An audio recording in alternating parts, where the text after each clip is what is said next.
दहेज प्रथा पर कहानी। दहेज कभी खुशियों की गारंटी नहीं दे सकता। एक सुंदर सी कन्या अनामिका कॉलेज में अपना ग्रेजुएशन पूरा करती है। तभी उसकी मुलाकात एक लड़के राहुल से होती है।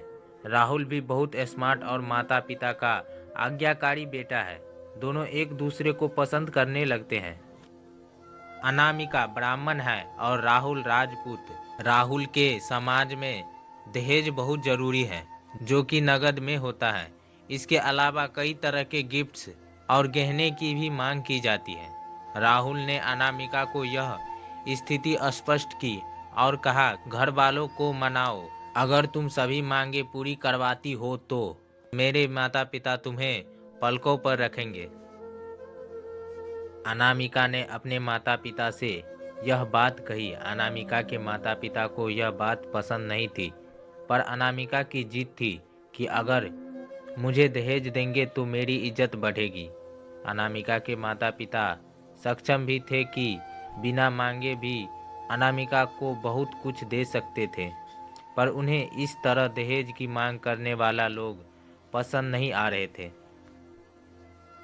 लेकिन माता पिता अनामिका की खुशी चाहते थे। उसे यह डर था कि कहीं उसकी बेटी ये ना सोचे कि वे अपनी बेटी को कुछ नहीं देना चाहते। इसलिए उन्होंने सभी शर्तें मानी।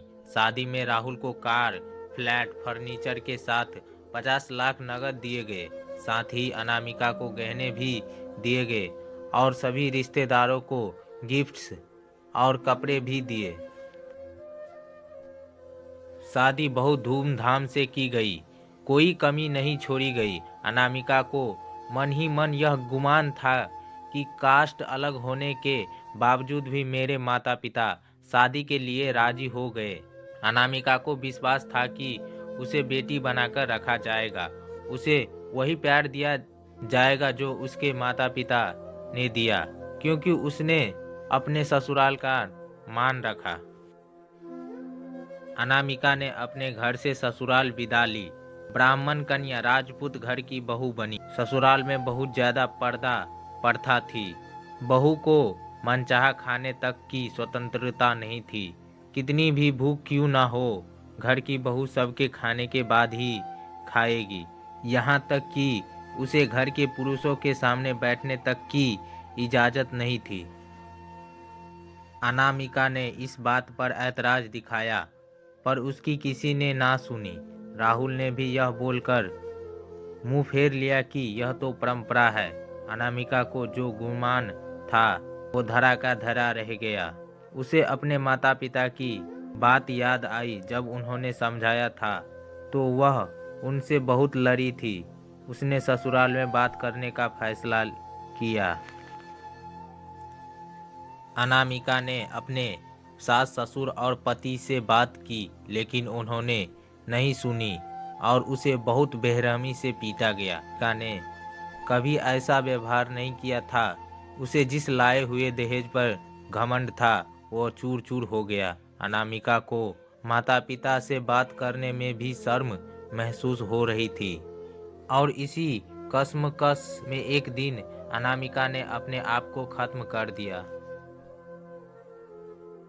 माता पिता को जब यह बात पता चला तो उन्हें अपनी गलती का एहसास हुआ कि वक्त रहते समझा होता तो बेटी साथ होती। जो लोग दहेज पर बेटे की शादी करते हैं उनकी सोच हर तरह से छोटी होती है। जो बेटे को नीलाम कर सकते हैं वो किसी और की बेटी को कैसे अपनी बेटी बना सकते थे। दहेज कभी खुशियों की चाबी नहीं बन सकता। यह बात सभी को समझनी होगी।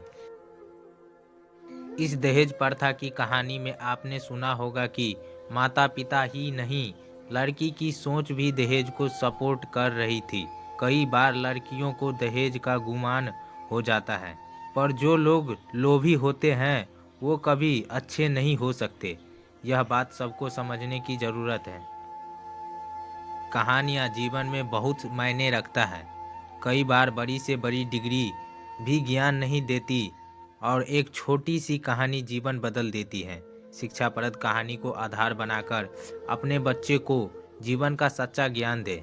आप इस कहानी के बारे में कुछ कहना चाहते हैं तो आप कमेंट बॉक्स में लिखें।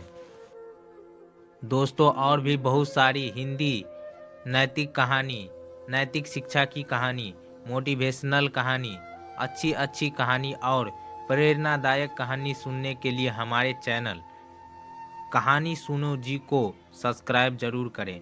धन्यवाद।